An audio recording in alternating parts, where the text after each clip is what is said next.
Hello friend, कसे आहात? मजेत आहात का? तर बघा, आज या ग्रॅव्हिटेशन चॅप्टरमधला आजचा हा तिसरा पार्ट आपण पाहणार आहोत. आपण क्लास 10 सायन्स 1 यामधील चॅप्टर नंबर 1 ग्रॅव्हिटेशन, की जो मुलांना फार अवघड वाटतो, तो अतिशय सोप्या भाषेमध्ये या ठिकाणी आपण सांगण्याचा प्रयत्न करत आहोत. आणि मुलांना आपले व्हिडिओ फारच आवडत आहेत.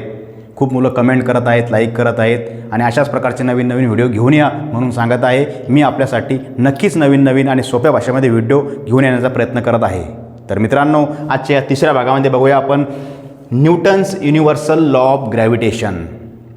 या लॉबद्दल मुलांना खूप पेपरमध्ये अवघड वाटते. दरवर्षी हा प्रश्न पेपरमध्ये खूप मोठ्या प्रमाणात विचारण्यात येतात. सराव पेपर असतील मुलांचे किंवा आतापर्यंत जे काही बोर्ड एक्झाम झालेले आहेत, या बोर्ड एक्झाममध्ये अनेक वेळा हा प्रश्न विचारला गेलेला आहे. What is mean by Newton's universal law of gravitation. कधी हा प्रश्न 2 मार्क्ससाठी तर कधी 3 मार्क्ससाठी पेपरमध्ये विचारला जातो. जर फक्त 2 मार्क्ससाठी विचारला तर आपल्याला त्यामध्ये लॉ काय आहे हे सांगावं लागते. तर कधी कधी 3 मार्कासाठी हा प्रश्न येतो आणि हा लॉ प्रूव्ह करून दाखवा किंवा त्याचे जे काही फॉर्म्युला वगैरे आहे तो त्यामध्ये मांडा, एक्सप्लेन करा, असं डिटेलमध्ये आपल्याला विचारण्यात येते. तर त्यावेळेस मुलांनो नक्कीच घाबरायचं नाही. दोन्ही प्रकारचे प्रश्न जर का विचारले गेले तर कशा प्रकारे हा प्रश्न सोडवायचा अतिशय सोप्या भाषेमध्ये मी आपणास नक्की सांगण्याचा प्रयत्न करेल. चला तर मग आता बघूया Newton's universal law of gravitation. बघा मित्रांनो, Newton's explain the universal law of gravitation. काय म्हटलेलं आहे? युनिव्हर्सल लॉ ऑफ ग्रॅव्हिटेशन, की हा जो काही लॉ आहे हा एक युनिव्हर्सल लॉ आहे, जागतिक लेवलचा लॉ आहे आणि ग्रॅव्हिटेशनबद्दल हा सगळ्या ठिकाणी लागू पडणारा लॉ आहे, म्हणून त्याला युनिव्हर्सल लॉ ऑफ ग्रॅव्हिटेशन असं म्हटलेलं आहे. आता या लॉमध्ये काय सांगण्यात आलेलं आहे बघा. अकॉर्डिंग टू दिस लॉ, या लॉनुसार, या लॉच्या नुसार every 2 objects in the universe have gravitation force. जगातल्या प्रत्येक 2 ऑब्जेक्टमध्ये ग्रॅव्हिटेशन फोर्स आहे. मग तुम्ही जर का शेजारी उभे असलेले 2 विद्यार्थी आहात, एका बेंचवर बसलेले 2 विद्यार्थी आहात, तुमच्यामध्ये सुद्धा ग्रॅव्हिटेशन फोर्स आहे. मी असेल, ही पृथ्वी असेल, मी असेल, एखादी वस्तू असेल किंवा 2 कुठल्याही वस्तू, माझ्या हातामध्ये हे 2 पेन आहेत, यांच्यामध्ये सुद्धा अट्रॅक्शन फोर्स आहे आणि ग्रॅव्हिटेशन फोर्स आहे. अट्रॅक्शन फोर्स म्हणजेच ग्रॅव्हिटेशन फोर्स आहे. जगातल्या या युनिव्हर्समधल्या प्रत्येक 2 गोष्टीमध्ये अट्रॅक्शन नावाचा ग्रॅव्हिटेशनल फोर्स हा असतोच, हे या ठिकाणी आपल्याला न्यूटन साहेबांनी सांगितलेलं आहे. आणि ते त्यांनी आपल्याला कशा प्रकारे मांडलं तर बघा, त्यांचा लॉ काय आहे तर आपण नक्कीच या ठिकाणी जाणून घेऊया. This force is directly proportional. बघा, या ठिकाणी न्यूटन साहेब काय सांगत आहेत की हा फोर्स कसा आहे? डायरेक्टली प्रोपोर्शनल आहे. आता कशाला डायरेक्टली प्रोपोर्शनल आहे तर बघूया आपण. सर्वात अगोदर तुम्ही हे एकदम व्यवस्थित समजून घ्या की या ठिकाणी 2 ऑब्जेक्ट आहेत. एक ऑब्जेक्ट आहेत मास m1 असलेला, तुम्हाला इथे दिसत आहे m1 मास असलेला एक ऑब्जेक्ट आणि m2 मास असलेला दुसरा ऑब्जेक्ट. असे 2 ऑब्जेक्ट एकमेकांच्या बाजूला ठेवलेले आहेत. 2 ऑब्जेक्ट, याचं मास आहे m1, त्याचं मास आहे m2. आता हा जो मास m1 असलेला जो ऑब्जेक्ट आहे हा त्या ऑब्जेक्टला ओढत आहे आणि त्याचा फोर्स किती आहे तर तो F1 एवढा फोर्स आहे. F1 एवढा फोर्स तो या ऑब्जेक्टवर लावत आहे. आणि दुसरा जो m2 नावाचा ऑब्जेक्ट आहे तो सुद्धा F2 इतका फोर्स त्याच्यावर क्रिएट करत आहे. म्हणजे दोन्ही ऑब्जेक्ट एकमेकाला अट्रॅक्ट करण्याचं काम करत आहेत. आणि मित्रांनो, या दोघांमध्ये जे काही डिस्टन्स आहे त्यांच्या सेंटरपासून ही जी लाईन तुम्हाला दिसत आहे हे डिस्टन्स त्यांचं, तर हे डिस्टन्स किती आहे तर ते r एवढं आहे. r म्हणजे या ठिकाणी त्यांचं डिस्टन्स आहे. डिस्टन्ससाठी आपण हा सिम्बॉल घेतलेला आहे r. m1 आणि m2 मास असलेल्या या 2 ऑब्जेक्टमध्ये r हे एवढं काय आहे? डिस्टन्स आहे.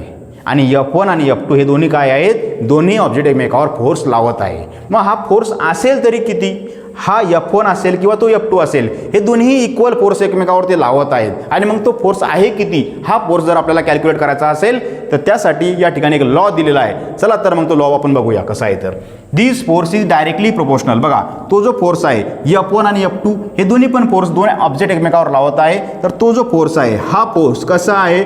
तो आहे डायरेक्टली प्रोपोर्शनल. बघा पुढे काय म्हटलेलं आहे?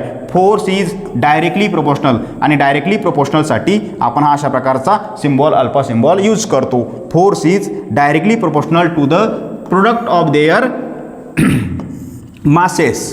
प्रोडक्ट ऑफ देअर मासेस म्हणजेच काय? याचं मास किती ऑब्जेक्टचं? m1 आणि त्याचं मास किती? m2. मग m1 आणि m2 या दोघांची मल्टिप्लिकेशन म्हणजेच त्याचं प्रोडक्ट.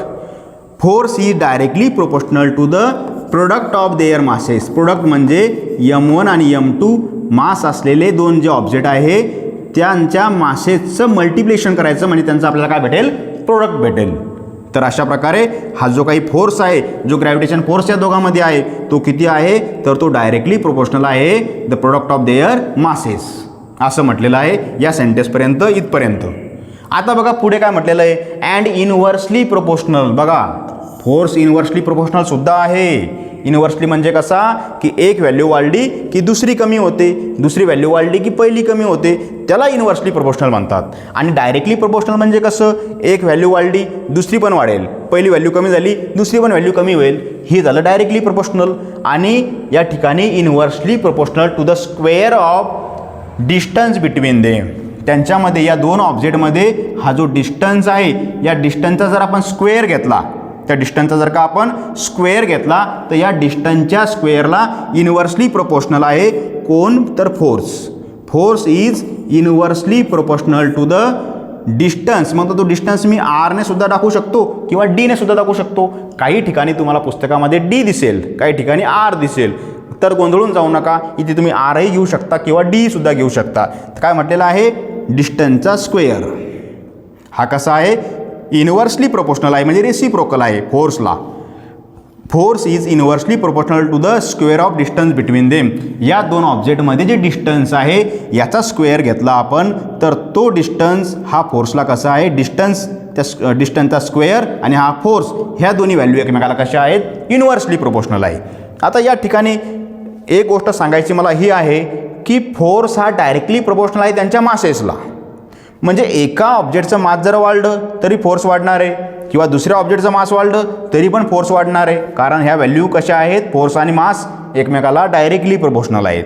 आणि या ठिकाणी इनव्हर्सली प्रोपोर्शनल आहे 1/, मध्ये तुम्हाला दिसत आहे.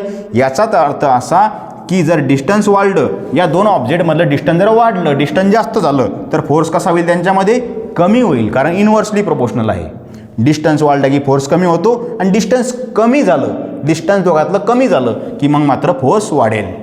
अशा प्रकारे एकाच लॉमध्ये, एका स्टेटमेंटमध्ये दोन्ही गोष्टी सांगितलेल्या आहे की फोर्स हा डायरेक्टली प्रोपोर्शनल आहे त्यांच्या मासेससोबत आणि फोर्स हा इनव्हर्सली प्रोपोर्शनल आहे त्यांच्या स्क्वेअर ऑफ डिस्टन्ससोबत.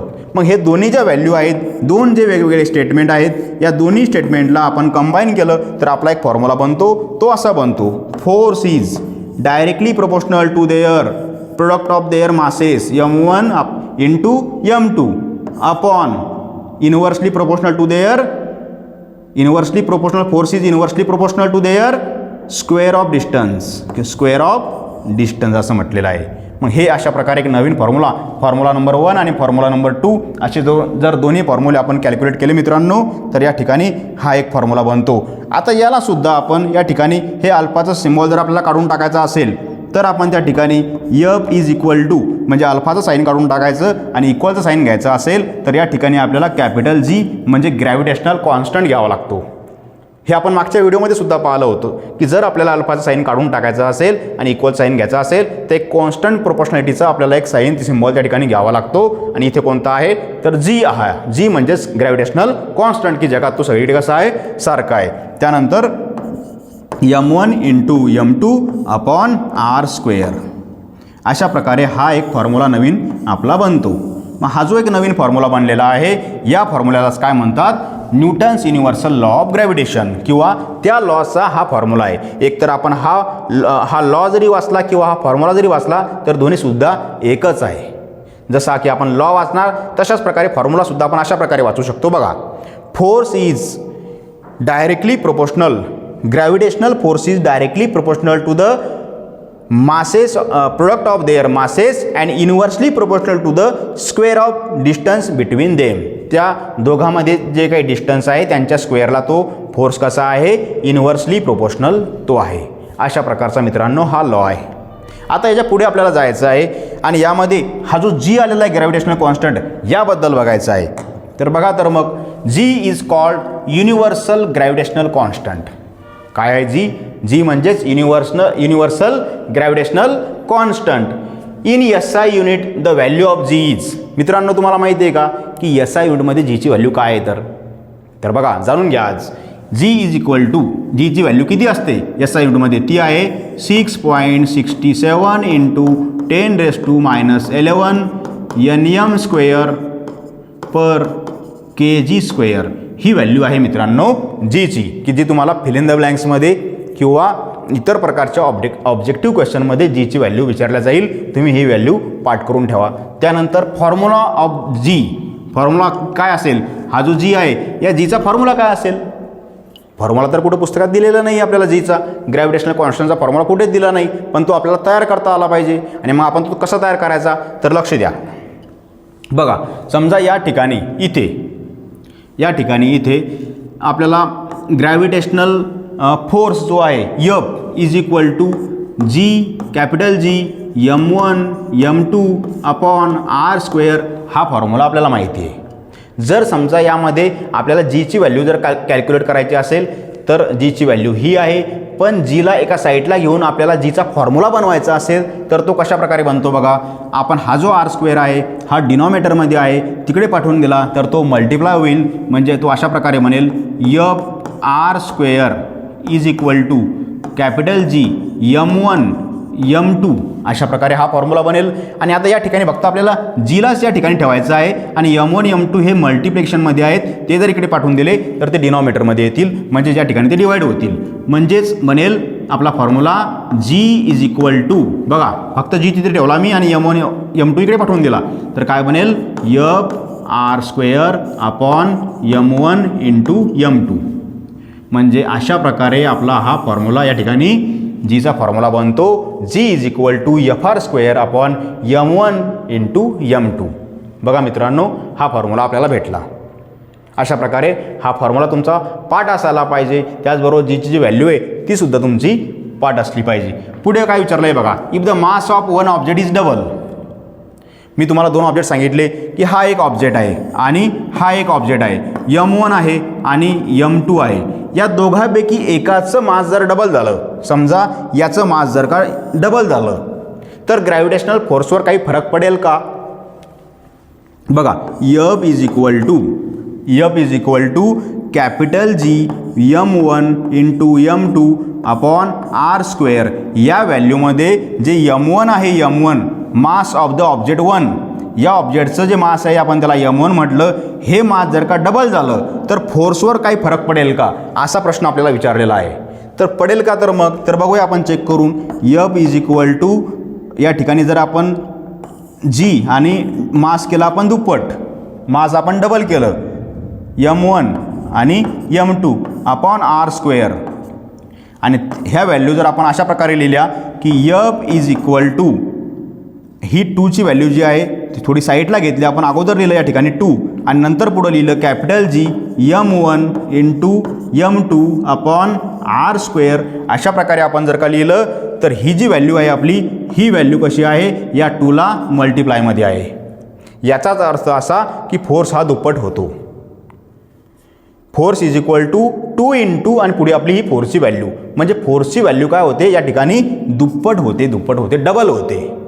म्हणजे मास जर का डबल झालं तर फोर्ससुद्धा काय होराला डबल होराला, हे यातून सिद्ध होते. अजून काय विचारलं आहे बघा पुढं, if the distance between the two object is double.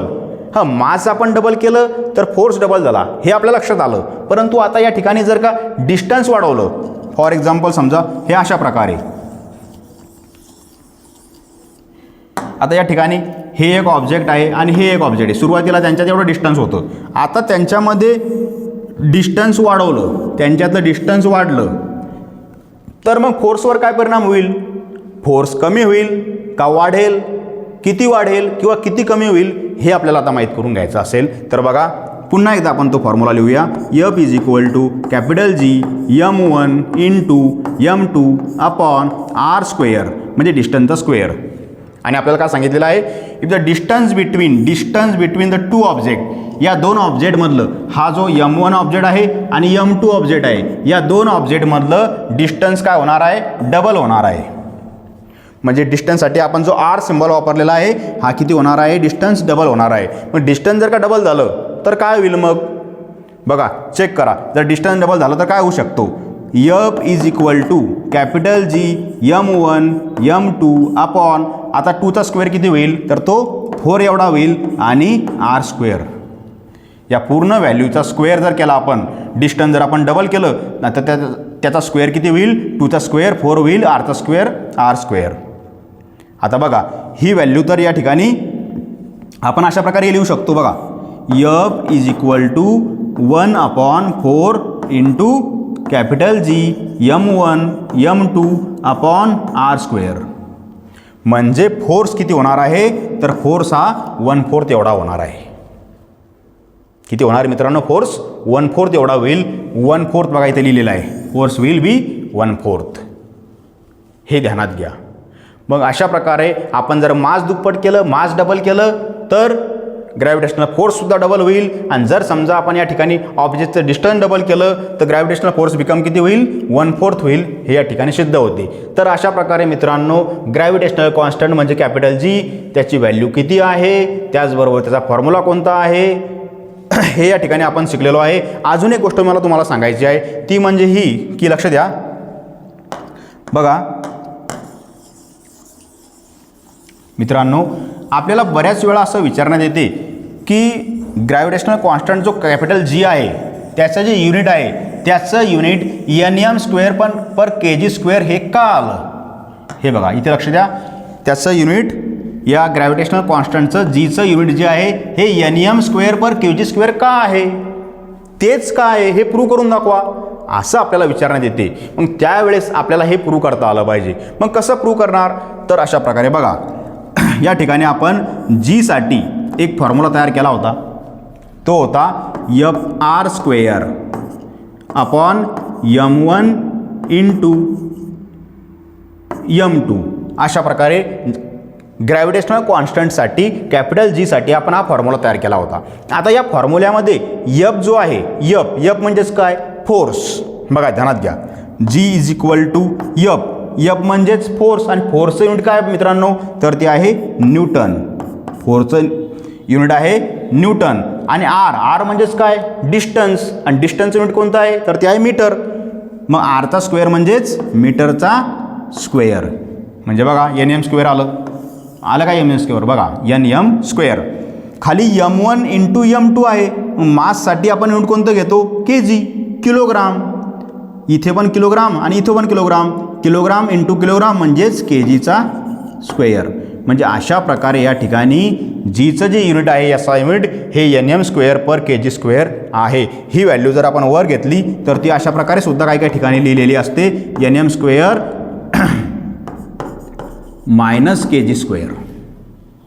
हे अशा प्रकारे सुद्धा काही ठिकाणी तुम्ही पाहिलं असेल. आता ही व्हॅल्यू खाली डिनॉमिनेटरमध्ये आहे, प्लसमध्ये आहे, वर पाठवली तर अशा प्रकारचा मायनस सिम्बॉल ते मला त्या ठिकाणी दिसेल. त्यावेळेस मात्र आपण गोंधळून जायचं नाही. अशा प्रकारे आपल्याला Gचं युनिट कसं आलं, Gचा फॉर्म्युला कोणता, Gची व्हॅल्यू कोणती, मास डबल झालं तर काय होईल किंवा डिस्टन्स डबल झालं तर काय होईल, अशा प्रकारचे प्रश्न आपल्याला पेपरमध्ये विचारतात. त्यावेळेस आपल्याला नक्की सांगता आलं पाहिजे.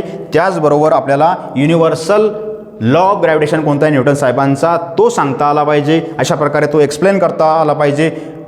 आज मी तुम्हाला हे सांगितलं, तुम्ही घरीसुद्धा याची प्रॅक्टिस करा, लिहून बघा, पुन्हा पुन्हा लिहा, न बघता लिहा, चेक करा आपल्याला ते येते का. अशा प्रकारे आपण प्रॅक्टिस केली तर हा लॉ आपल्याला कधीही अवघड वाटणार नाही. आपल्याला हा व्हिडिओ आवडल्यास मित्रांनो नक्की कमेंट करा. जय हिंद, जय महाराष्ट्र.